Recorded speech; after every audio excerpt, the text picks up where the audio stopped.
자, 이번 시간은요, 지방세법에 우리 비중이 큰 재산세 부분을 정리할 겁니다. 여러분 교재 150쪽이죠.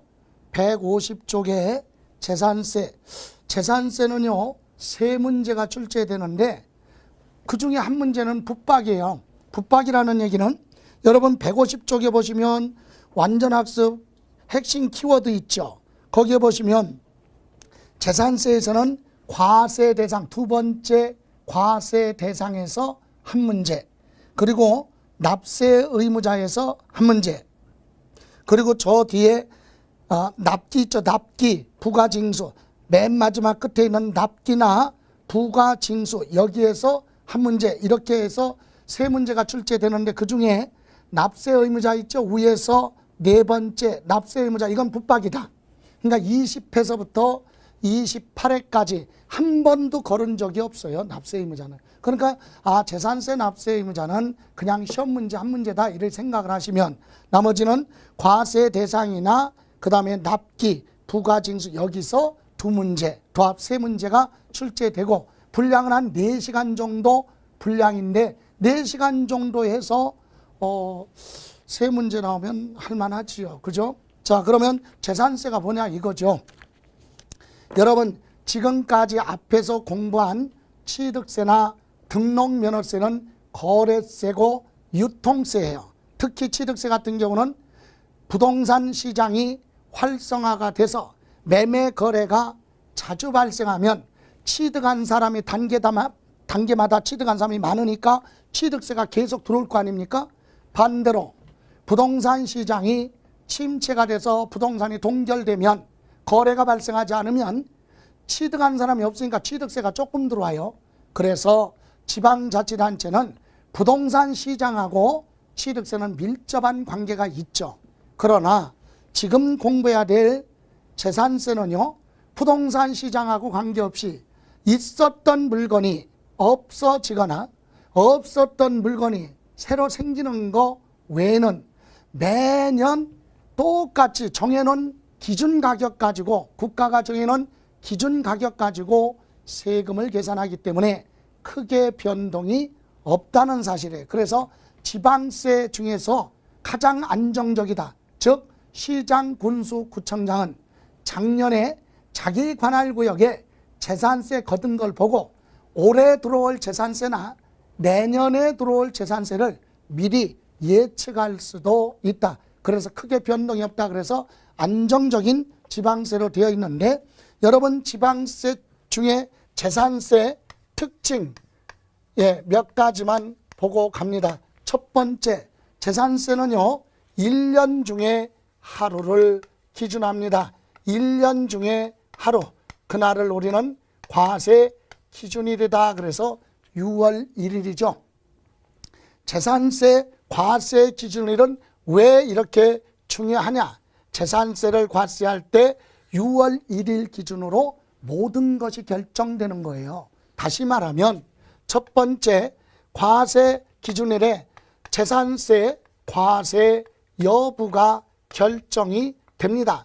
과세 대상 물건으로서 계속 있었기 때문에 매년 부과를 했는데, 올해 6월 1일 전에 건축물에 대해서 만약에 화재가 발생을 해서 불에 타서 소실됐다. 그럼 6월 1일 현재 건축물은 없으니까 사용수익 불가능하니까 재산세 부과하지 않고 토지분만 부과하겠죠. 반대로 6월 1일까지는 있었는데 6월 2일자 화재로 인해서 발생해서 소실됐다면 6월 1일 현재는 존재하기 때문에 재산세가 부과될 수밖에 없다. 이렇게 과세 여부가 결정되어, 또 반대로 없었던 토지 위에 건축물을 신축하는데 6월 1일자로 준공이 됐다면 6월 1일 현재 사용수익할 수 있기 때문에 재산세가 과세됩니다. 그러나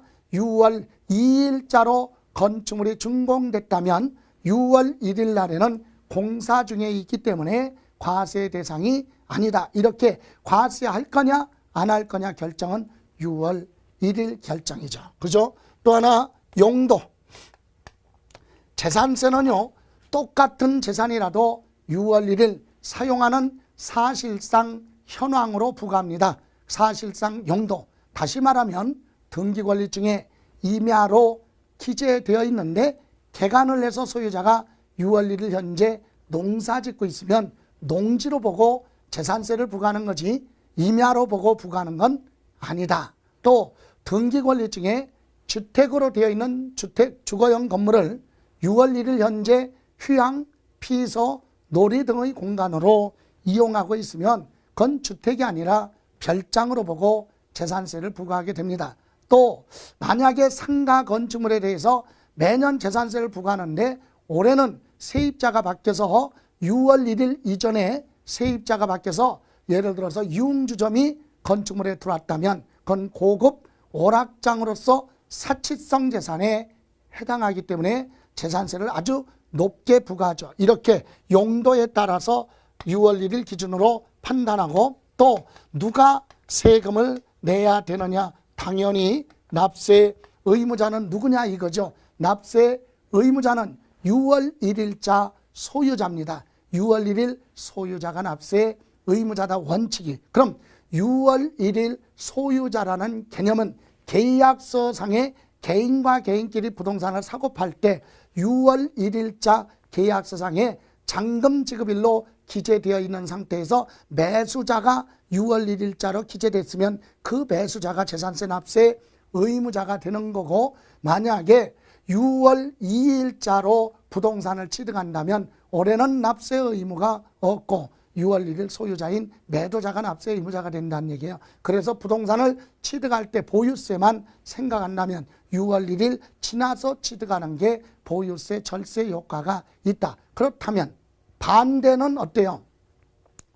부동산을 가지고 있다가 처분할 때 보유세를 피해 가려면 6월 1일자로 처분을 하라 이 얘기죠. 그러면 취득한 사람이 납세 의무자. 이런 것을 6월 1일 기준으로 결정합니다. 그리고 두 번째, 재산세는요, 지방자치단체에서 부과 징수하는 지방세입니다. 그런데 지방세 중에서도 누구냐? 시장, 군수, 특별시, 광역시인, 자치구인, 구청장이 과세권자로 되어 있기 때문에 지방세 중에서도 우리는 시군세라고 하죠. 도세냐 시군세냐. 이때 시군세 하면 특별시, 광역시, 자치구가 내포돼서 따라갑니다. 이렇게 지방세 중에 시군세로 되어 있다. 다음 세 번째, 재산세는요, 과세권자가 세액을 결정해서 납세 의무자한테 고지서 발부하는 보통 징수 제도로 되어 있어요. 이때 보통 징수는 뭐냐? 고지서를 발부한다 이 얘기죠.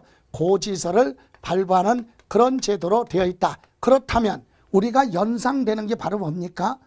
부동산 관련된 세법은 납세 의무자가 스스로 신고하고 납부하는 걸 신고 납부다 그래서 취득세나 등록, 면허세는 신고 납부 안 하면 가산세가 적용됩니다. 그런데 재산세는 과세권자가 세금을 결정해서 계산해서 납세 의무자한테 고지서 발부하고, 그럼 납세 의무자는 고지서 받고 기한 내 납부해야 되는데 이때 납부하지 않았다. 늦게 내는 것만큼 연체이자죠.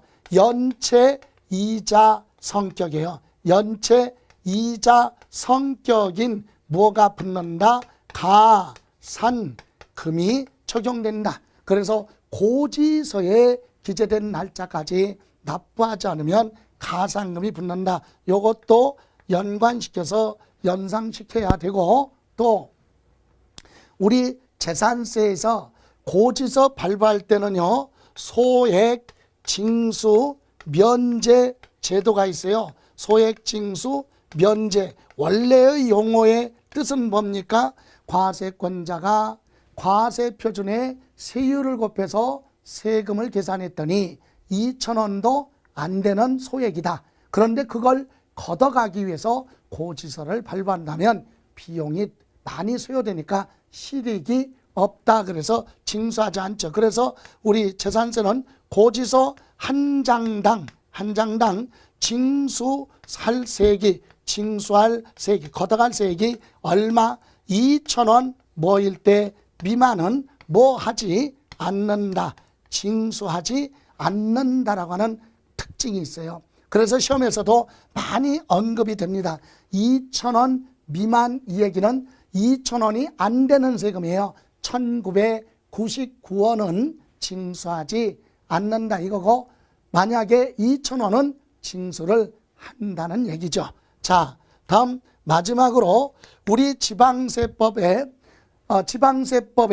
모든 세금은 금전 납부를 원칙으로 하고, 국세에 대한 국세기본법에서도 모든 세금은 뭐 금전으로 납부하라 그렇게 돼 있죠. 그런데 일부 세금에 대해서는 금전으로 납부할 수 없을 때 물건으로 대신 낼 수 있는데, 우리 재산세 중에서 재산세가 지방세 중에서는 유일하게 금전으로 납부할 수 없는 경우 물건으로 대신 낼 수 있는 물납이라는 제도가 인정이 되고, 또 한꺼번에 납부할 수 없는 경우에는 나눠서 일정 기간 나눠서 낼 수 있는 분할납부 제도가 지방세법에 유일하게 되죠. 특히 이 부분은요, 시험 보러 가실 때까지 계속 강조합니다.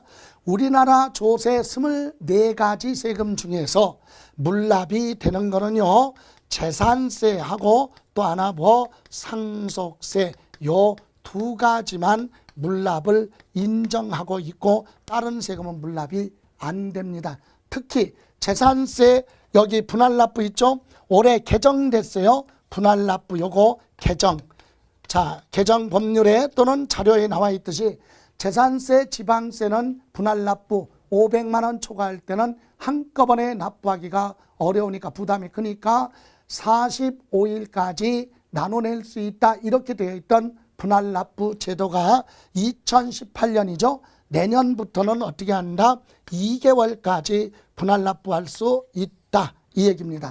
그래서 오늘 현재 오늘이 12월 18일인데 12월 18일 지금 이미 12월 5일자 12월 8일자 세법이 개정됐습니다. 그래서 이런 건 이제 얼마 남지는 않았지만 내년부터 2018년서부터는 재산세 물납이 2개월로 개정됐다. 개정된 법률은 시험에서 반드시 언급이 되는 부분이에요. 자, 이런 특징을 가지고 있습니다. 그럼 이제 재산세 구체적으로 이제 공부를 해야 되는데요.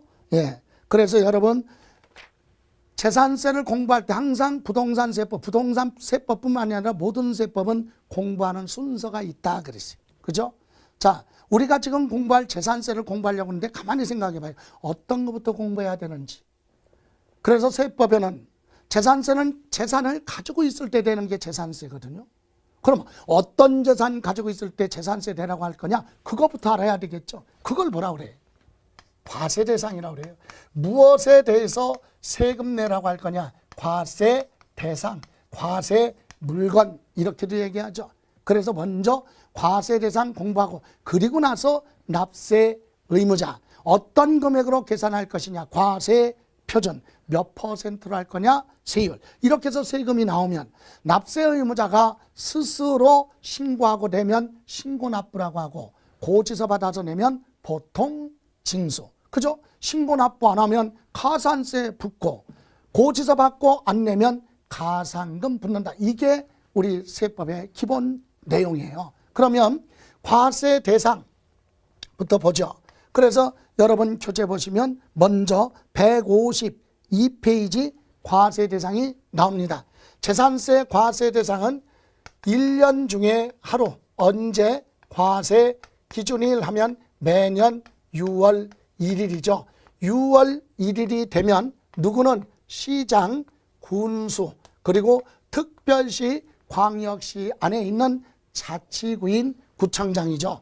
이와 같은 시장, 군수, 구청장은 자기 관할구역 안에 있는 물건에 대해서 재산세를 부과하는 거지, 남의 다른 관할구역에 있는 부동산에 세금을 부과할 수는 없다는 얘기죠.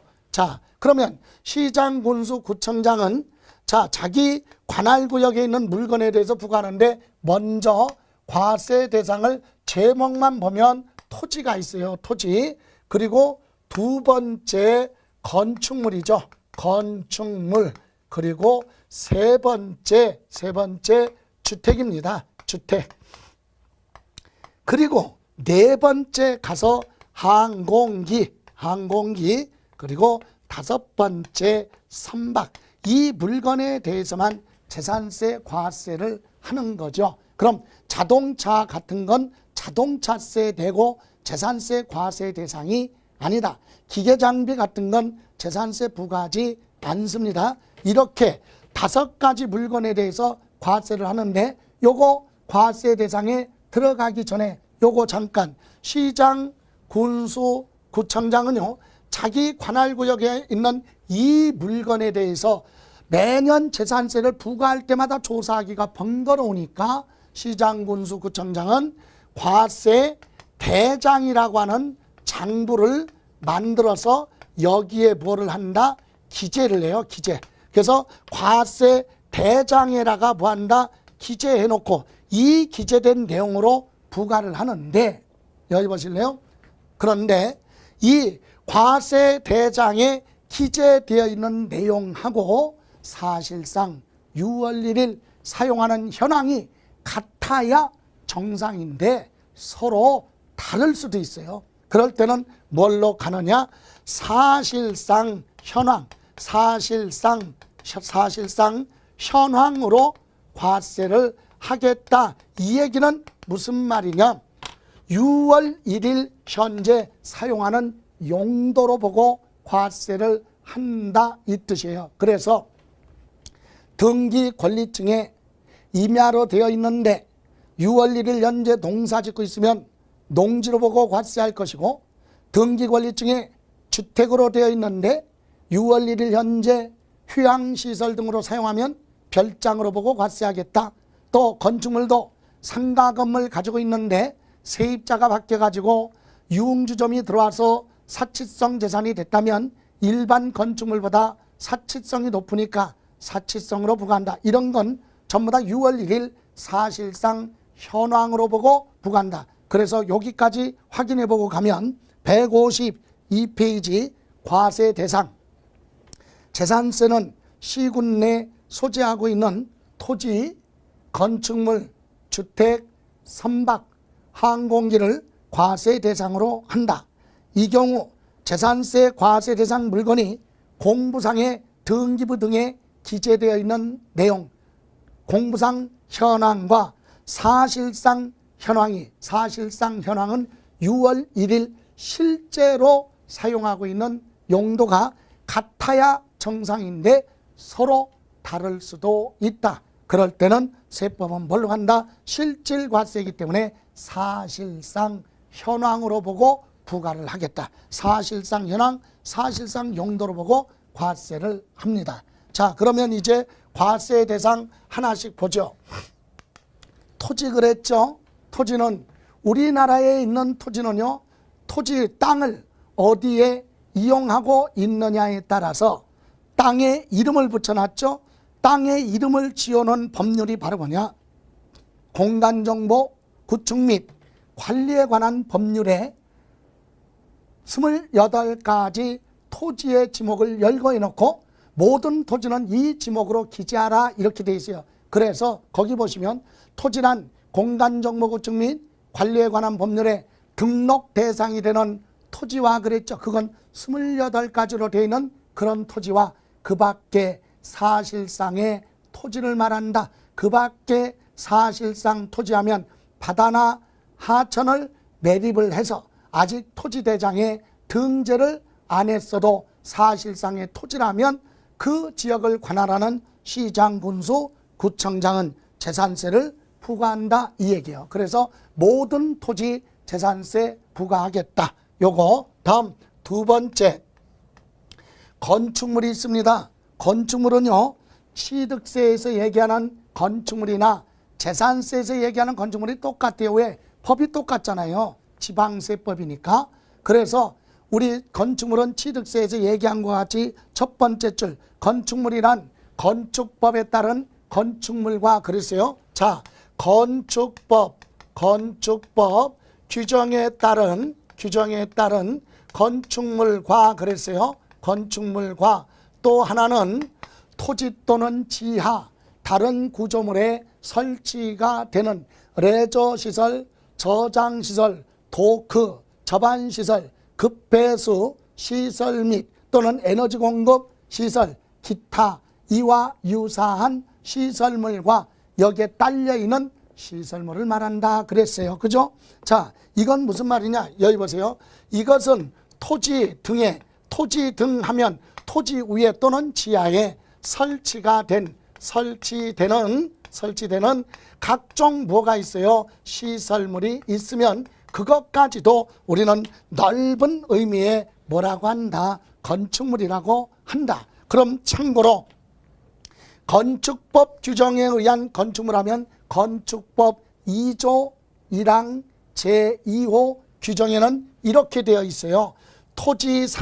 토지상하면 토지 위에 정착된 토지에 붙어있는 공작물 하면 사람이 인위적으로 만들어 놓은 그런 시설물로서 뭐가 있으면 된다고요? 지붕하고 기둥 또는 지붕하고 벽 이렇게 되어 있어요. 여러분, 지붕이 그냥 공중부양할 수 없으니까 여기에 붙어 있으려면 받쳐야 될 거 아니에요? 기둥이나 벽으로. 그래서 이건 일명 무엇을 얘기하느냐? 일반적으로 건물을 얘기한다.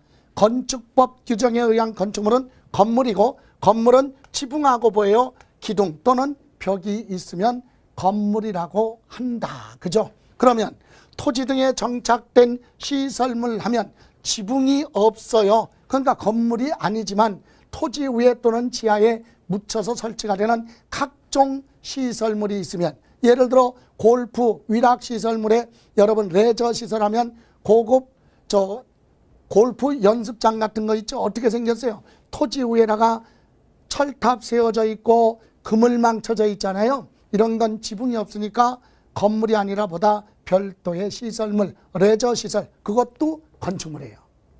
가지고 있으면 재산세 부과합니다. 또 대표적으로 야구장, 축구장 가면 관람석이 있는데 지붕이 없네요. 그건 건물이 아니다. 그래서 레저시설 그런 것도 건축물 범위에 들어간다. 그래서 우리 시험에서는 이렇게 물어보지 않아요. 토지와 건축물은 재산세 과세 대상이다. 이게 중요한 거지. 건축물에는 뭐가 있고 이건 물어보지 않으니까 개념만 이해하시라는 얘기예요. 자, 그래서 토지와 건축물. 자, 여기서 제가 또 하나 말씀드립니다. 여기 보세요. 여러분, 모든 부동산은 계속 반복해야 돼. 예를 들어 상가 건물이 있고 그 다음에 뭐가 있어요? 토지가 있어요. 그리고 주거용으로 사용하는 건물과 토지가 있다. 그죠? 그럼 이런 부동산을 취득하는데 요거 취득했을 때 취득세 내고 대표적으로 가지고 있을 때 뭐 재산세 내고 또 이걸 팔았으면 양도소득세가 과세 되겠죠. 기본이. 그런데 우리는 알고 가야 될 것이 이런 상가 부동산 같은 경우는 건축물 따로 취득세 계산하고 토지를 얼마 주고 취득했느냐 따로 취득세 계산해요. 그리고 건축물도 따로 재산세를 계산해서 즉 7월 달에 고지서 발부하고 토지는 별도로 재산세 계산해서 9월 달에 고지서가 따로 나가 따로따로 물건별로 따로따로 계산한다. 양도소득세도 건물을 얼마 주고 사서 얼마에 팔았느냐 양도소득세 계산하고 토지도 얼마에 취득해서 얼마에 팔았느냐 이렇게 양도소득세를 계산합니다. 그래서 매매계약을 체결할 때 상가 부동산 등은 건축물 얼마, 토지 얼마, 합계가 얼마 이렇게 기재해야 돼요. 그런데 주택은 부동산 중에서 주택은 건물하고 토지를 합쳐서 뭐라고 한다? 주택이라고 하죠. 그래서 합쳐서 취득세 계산하고 합쳐서 재산세 합쳐서 양도소득세 계산한다. 그래서 결론은 재산세 과세 대상인 주택은 주거용으로 사용하는 건물과 거기에 딸려 있는 무엇까지 토지까지를 합쳐서 주택이라고 하고, 주택은요 주택법에 뭐라고 되어 있느냐, 장기간 세대원이 장기간 독립된 생활을 할 수 있도록 지어진 건축물 전부 또는 일부와 거기에 딸려있는 토지를 말하고, 이와 같은 주택은 공동주택과 단독주택으로 구분한다, 이렇게 되어 있어요. 그런데 끝에 중요한 게 하나 있죠. 그거 뜻 이해하셔야 돼요. 다만 이 경우 끝에 뭐라고 그랬습니까? 주택에 여러분 153쪽 맨 위에 토지와 건축물 범위에 주택은 뭐한다? 제외. 토지와 건축물 범위에 주택을 포함한다, 그러면 안 되죠. 이건 무슨 말이냐면 이거예요. 즉 여러분 주거용 토지는 여기, 주택에 딸려있는 토지는 토지로 재산세 과세하는 게 아니고, 건물은 건축물로 과세하는 것이 아니라 주택은 두 개 합쳐서 별도로 주택으로 따로 과세하기 때문에 토지 중에서 주거용 토지는 제외, 건축물도 주거용 건축물은 제외하고 별도로 주택으로 과세하기 때문에 여기 토지 중에 주택에 딸려있는 건 이리 오고, 건축물도 주거용 건물은 여기 따로 와서 주택으로 과세한다, 이런 뜻입니다. 또 하나, 여러분 재산세는 왜 걷어가느냐? 소유하고 있는 재산으로 인해서 앞으로 1년 동안에 수익이 발생하니까 그 수익에 대해서 부과를 하겠다, 이게 재산세예요. 가지고 있는 재산으로 인해서 수익력이 발생하니까 그 수익력에 대해서 부과하는 게 재산세다. 그럼 수익이 많이 발생하는 재산은 재산세를 많이 부과합니다. 수익이 발생하더라도 적게 발생하면 재산세 부담을 줄여줘야 되겠죠. 그 중에 여러분이 10억짜리 상가 빌딩을 가지고 있고 10억짜리 주택을 가지고 있다. 가격이 지금 똑같아요. 그런데 상가 부동산하고 주택을 가지고 있다면 어떤 게 기본적으로 재산세가 많이 부과되느냐? 당연히 상가 부동산이 수익력이 크니까 재산세가 많이 나오죠. 그래서 주택에 대해서는 주거용에 사용하는 게 목적이니까 수익 발생하지 않기 때문에 재산세 부담을 줄여주겠다, 이게 기본 목적입니다. 그 기본 취지예요. 그렇다면 여기서 우리가 주택에 대해서 알고 가야 될 거 3가지가 있다. 그래서 주택에 대해서 첫 번째, 다가구 주택에 대한 내용을 이해하고 있어야 되고, 또 하나는 한 동의 건물과 또 하나는 한 구의 건물의 개념을 여러분이 이해하고 있어야 돼요. 자, 그러면 여러분 오른쪽에 보시면 순서 바꿔서 153쪽 다가구 주택이라고 나왔죠. 여러분 다가구 주택은 건축법 시행령의 단독주택이에요. 그래서 다가구 주택은 건축법 시행령의 출입문을 따로따로 만들어 놓고 전체에 2가구 이상 19가구 이하가 독립된 생활을 할 수 있도록 지어진 3층 이하 단독주택이죠. 3층 이하 단독주택. 그죠? 예. 그런데 우리 세법에서는 보세요. 이와 같은 다가구 주택은 3층짜리 다가구 주택이 있는데 출입문을 따로따로 만들어 놓고 이렇게 3가구가 살 수도 있고, 잘라서 이렇게 출입문에서 6가구가 살 수도 있고 9가구에서 19가구죠. 그럼 지금은 한 층에 한 가구씩 살고 있다고 가정해봐요. 그런데 건축법에서는 이것을 한 구에 뭘로 보면, 건물로 보면, 하나의 뭘로 보면, 주택으로 보면, 즉 하나의 주택으로 보면, 보세요. 여기가 과세 표준이 3천만 원이고 여기도 과세 표준 시가 표준액이 3천만 원이고 여기도 토지 건물 합쳐서 3천만 원인데, 이걸 건축법 시행령과 같이 전체를 주택 몇 개로 보면 하나로 봤을 때 재산세와 이것을 각각으로 봤을 때 재산세는 엄청 차이가 많이 나요. 예를 들어서 이 전체를 주택 하나로 보면 과세 표준이 얼마예요? 3개 다 합치니까 9천만 원이 되겠죠? 9천만 원. 그러면 여기서 잠깐 재산세를 계산하는 내용은 우리가 계산하는 게 아니라 시장, 군수, 구청장이 계산을 하기 때문에 우리가 계산할 건 아니지만 여러분 개념 이해를 돕기 위해서 재산세 세율을 잠깐 확인해 보고 갑니다. 그럼 여러분 교재 잠깐 보시면 177페이지 177페이지에 보시면 주택에 대한 세율이 밑에 누진세율로 나와 있죠. 거기 보시면 첫 번째 주례는 6천만 원 이하면 과세 표준이 6천만 원 이하는 1000분의 1 이렇게 되어 있고, 두 번째는 6천만 원 초과 1억 5천만 원 이하일 때는 기본 6만 원 더하기 6천만 원 초과하는 금액에 1000분의 1.5 그죠? 그리고 1500만 원 초과 3억 이하 3억 초과 이렇게 단계별로 과세 표준 금액 크기에 따라 세부담이 점차 커지는 누진 구조로 되어 있죠. 누진세율과 같이. 그러면 여기 지금 전체를 주택 몇 개로 보면 하나로 보면 과세 표준이 얼마예요? 9천만 원이면 몇 번째로 가느냐? 두 번째 줄이잖아요. 세율이. 그래서 거기는 기본 얼마?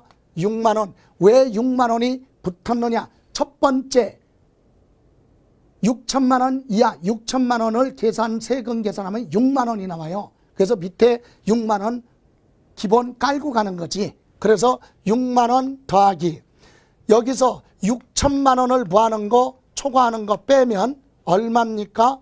초과하는 게 3천만 원이에요. 3천만 원 곱하기 1000분의 얼마 1.5 이렇게 돼 있잖아요. 그죠? 그러면 먼저 곱하기부터 계산을 하면 4만 5천 원이 나오겠죠. 그럼 4만 5천 원에다가 6만 원을 더하니까 10만 5천 원의 재산세가 나옵니다.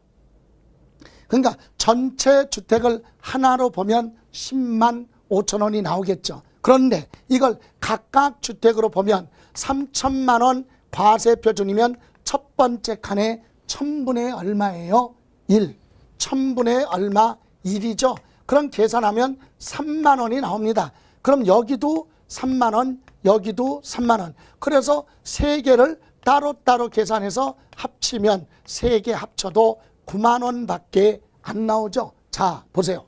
전체를 주택 하나로 보면 10만 5천 원이 나오는데 각각 주택으로 보니까 9만 원이 나왔다. 그래서 결론은 주택은 주거용에 사용하고 있으니까 소유자한테 세 부담을 줄여주기 위해서 다가구 주택은 이렇게 얘기합니다. 지방세에서는 한 가구가 독자적으로 사용할 수 있도록 구획된 부분, 잘라놓은 부분을 각각 주택으로 본다. 10가구가 살고 있으면 면적 나눠서 10개의 주택으로 보고 각각 계산한다. 이 얘기입니다. 그래서 확인해 보죠. 다시 되돌아가서 다가구 주택 153조 건축법 시행령에 따른 다가구 주택은 한 가구가 독립하여 구분 사용할 수 있도록 분리된 부분을 한 구의 주택으로 본다. 거기까지. 한 가구가 사용할 수 있도록 구획된 부분을 하나의 벌로 주택으로 본다. 그것만 기억하시고 다음 다시 양가로 1번으로 갑니다. 양가로 1번은 주거용과 주거 외 용도로 겸하고 있는 건물에 있어서 주택의 범위는 어디까지 주택으로 보느냐, 상가냐 주택이냐에 따라 재산세가 다르다 그랬어요. 그래서 1번 한 동의 건물이 그랬죠. 자, 여기서 또 하나 여러분이 이제 정리해야 될 게 한 동의 건물 나옵니다. 자, 여러분 건물 중에서 동자 붙는 건물이 있어요. 예? 동자 붙는 건물 어떤 거냐? 대표적인 것이 아파트, 그죠? 아파트, 연립, 다세대 이런 것이 동자 붙죠. 아파트 101동, 102동, 103동 건물이 하나입니다. 그죠? 근데 그 건물 하나에는 소유권이 여러 개로 되어 있죠. 구분 등기가 되는 건물, 일명 집합 건물, 이걸 한 동의 건물이라고 합니다. 원래는요, 여러분 민법에서 물건 하나에는 권리가 하나야. 그래서 물건 하나, 건물 하나에는 원래 소유권이 하나다. 그래서 일물 일권주의라고 하는 단어가 나오죠. 그런데 예외가 있어요. 물건은 하나지만 소유권이 여러 개. 그래서 구분 등기가 되는 그런 건물을 우리는 동자 붙이죠. 한 동의 건물. 그래서 대표적인 거 아파트라고 그랬어요. 보세요. 아파트 한 개 동 건물이 있어요. 그러면 건물은 하나지만 여기에 잘라서 세대별로 따로따로 구분해서 다 등기가 됩니다. 소유권이 여러 개죠. 이런 건물을 한 동의 건물이라고 하는데 이건 전부 다 뭐예요? 주택이죠. 다만 주택마다 재산세를 계산하겠죠. 자, 또 하나. 동자 붙는 건물이 아파트 이와 같은 거 말고 또 있어요. 뭐가 있느냐? 대표적으로 상가 건물이죠. 상가 건물도 건물은 하나지만 소유권 구분해서 등기가 되죠. 그래서 이런 상가 건물도요. 보시면 자, 상가 건물 이렇게 여러 층, 건물은 하나지만 이거 잘라서 층마다 다 등기가 되기 때문에 집합 건물 또는 구분 소유되는 건물 이렇게 얘기하는데 그런 건물이 동자 붙는 거예요. 그럼 이거는 처음부터 끝까지 상가고 이건 처음부터 끝까지 주택인데 이걸 합쳐놨어요. 합쳐놓은 거 얘기하는 거예요. 지금 법에서 얘기하는 게 자, 한 동의 건물을 주거와 주거 외 용도로 같이 겸용하고 있다 이 얘기는 이거죠. 한 동의 건물은 구분 등기가 되는데 여기는 상가로 되어 있고 위에 층은 아파트로 되어 있어요. 그러니까 주상복합 건물을 얘기하는 거죠. 이런 주상복합 건물은 요 부분은 상가로 구분 등기가 되어 있고 요거 전부 다 구분해서 주택으로 되어 있기 때문에 요 부분은 주택으로 보는 거지 요거까지 주택으로 보는 건 아니다. 이런 얘기를 하는 겁니다. 그래서 거기 양가로 1번에 동그라미 1번이 그 얘기예요. 한 동의 건물이 주거와 주거 외 용도로 사용하고 있는 경우는 주거용으로 사용하는 부분만 주택으로 본다. 여기까지. 그러니까 밑에 상가는 상가고 위에 아파트 부분은 별도로 각각 주택으로 등기됐기 때문에 주상복합 건물은 주택 부분만 주택으로 본다. 이 얘기예요. 자, 그런데 이렇게 하나만 나오면 혼동될 일이 없는데 거기 동그라미 2번 이번에는 한 구의 건물이라 합니다. 한 구의 건물. 자, 이것은 한 구의 건물이에요. 동이 아니라 구자 붙였어요. 이것은 구분 등기가 안 되는 건물. 그래서 민법에서 얘기하는 물건 하나의 권리가 하나인 일물 일권주의 대표적인 거죠. 그래서 이렇게 건물 하나에 뭐가 소유권이 하나다. 이렇게 층으로 3층짜리든 4층짜리든 5층짜리든 전체가 건물 하나예요. 하나. 구분 등기가 잘라서 등기가 안 되는 건물. 처음부터 허가를 내줄 때 이것은 자, 예를 들어서 이런 하나의 건물을 주택, 위에 층은 주택으로 여기도 주택으로 여기는 뭘로 상가로 여기는 상가로 이렇게 사용하고 있는 이런 건물이죠. 이건 구분 등기가 안 되기 때문에 주상복합이라고 하지 않고 상가주택이라고 합니다. 일반적으로 상가주택, 겸용주택이죠. 이건 잘라서 등기 안 돼요. 그래서 여러분이 상업지역에 나대지 가지고 있는데 거기에다가 주택을 지으려고 하면 허가가 안 나오니까 일부는 상가로 일부는 주택으로 같이 겸용하겠다 그래서 허가를 내줬고 용도가 그렇게 기재되어 있어요. 그래서 이거는 우리가 근린생활 이렇게 되어 있죠. 건축물 관리대장의 근린생활로 되어 있고 이건 용도가 주택으로 되어 있습니다. 이런 건물은 원래 주거용으로 사용하는 부분은 주택 하나로 보는 거고 이 부분은 상가로 각각 재산세를 계산하죠. 나눠서 이 부분은 주택, 이 부분은 상가에 대한 세율을 적용합니다. 그런데 주택은 세금 부담을 줄여주기 위해서 만약에 전체 면적의 주택이 50% 이상이다. 여기도 50%, 여기도 50% 이상이면 즉 이상은 같거나 주택 면적이 뭐하면 크면 전부 다 주택으로 보고 세 부담을 줄여주겠다 이런 측면이에요. 그래서 거기 봅니다. 한 구의 건물이 주거와 주거 외 용도로 사용하고 있는 경우는 주거용으로 사용하는 면적이 전체 면적의 50% 이상인 경우는 주택으로 본다. 전체를 주택으로 본다 이 얘기죠. 이렇게 해서 한 동의 건물과 한 구의 건물 중에 한 구의 건물을 많이 물어보니까 기억하세요. 한 구의 건물 하면 뭐 상가주택, 겸용주택은 주거용으로 사용하는 면적만 주택이지만 주거용으로 사용하는 면적이 50% 이상일 때는 전부 다 뭘로 본다? 주택으로 보겠다. 다음 그 밑에 양가로 3번. 이렇게 하나의 건물의 주택과 다른 용도로 같이 사용하고 있기 때문에 주택에 딸려있는 토지를 경계가 없어서 불분명하다. 그럴 때는 건물, 주택, 바닥, 면적의 10배까지를 부속된 토지로 봅니다. 이렇게 해서 주택이 있고요. 다음, 항공기는 부동산이 아니잖아요. 사람이 탑승한 상태에서 공중에서 조종할 수 있는 비행기, 동력으로 가는 거죠. 비행선, 열기구 또는 활공기 하면 행글라이더 종류, 해저닛 항공기 하면 헬리콥터 비행기, 명칭에 관계없어요. 사람이 탑승한 상태에서 동력이든 열이든 바람 등으로 조종할 수 있는 기구, 이것이 항공기죠. 다음 선박. 선박은 수상에서 선박법 규정에 관계없이 수상에서 이동할 수 있는 기선, 기계로 가는 선박,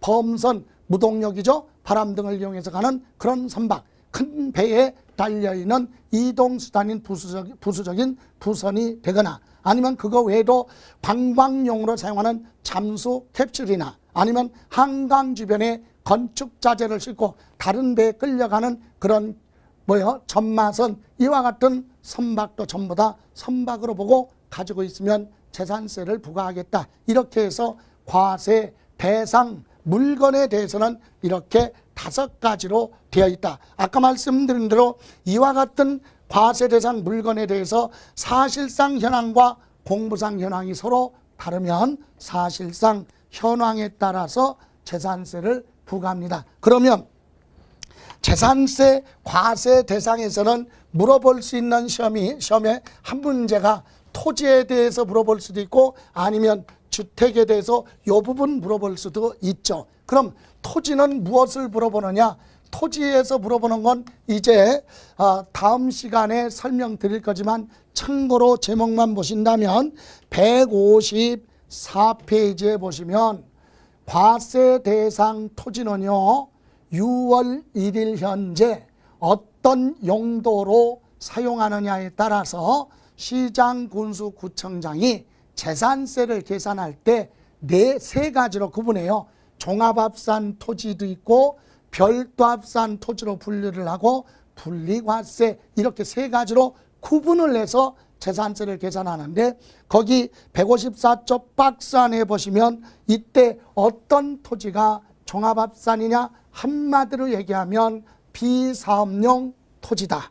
비사업용 토지는 토지를 소유는 하고 있지만 사업에 이용하지 않으니까 재산세를 많이 부과할 수밖에 없다. 그런데 그럼 별도합산은 뭐냐? 비사업용 토지의 반대가 뭐예요? 사업용 토지. 사업에 이용하는 토지는 그로 인해서 돈을 벌고 그걸로 인해서 개인은 소득세 내고 법인은 법인세 내기 때문에 종합합산보다는 세금 부담을 좀 줄여주겠다. 그래서 별도합산으로 갑니다. 그리고 분리과세는 토지 소유자가 같아도 그 토지의 효율적 여부에 따라서 수익력에 따라서 차별해서 과세하겠다. 차등. 그럼 예를 들어서 갑이라는 사람이 사치성 재산을 가지고 있고 또 사치성 재산 외에 농사 짓고 있는 농지를 가지고 있다면 농지와 사치성 재산을 합쳐가지고 세금 계산할 수는 없다. 왜? 수익력이 서로 다르니까. 그래서 사치성 재산은 토지를 따로 떼어서 세금을 아주 높게 부과를 하고 농사 짓는 농지나 축산업에 이용하고 있는 목장, 용지나 또는 종중이, 문중이 소유하고 있는 임야 이런 건 투기가 아니고 수익력이 크지 않기 때문에 따로 떼어서 세금 부담을 줄여줘야 되겠다. 그래서 분리과세 이렇게 종합합산, 별도합산, 분리과세 대상 요거 토지 구분하는 거에서 한 문제 나오던가 아니면 과세 대상의 주택에 대해서 다가구 주택은 한 가구를 하나의 주택으로 본다.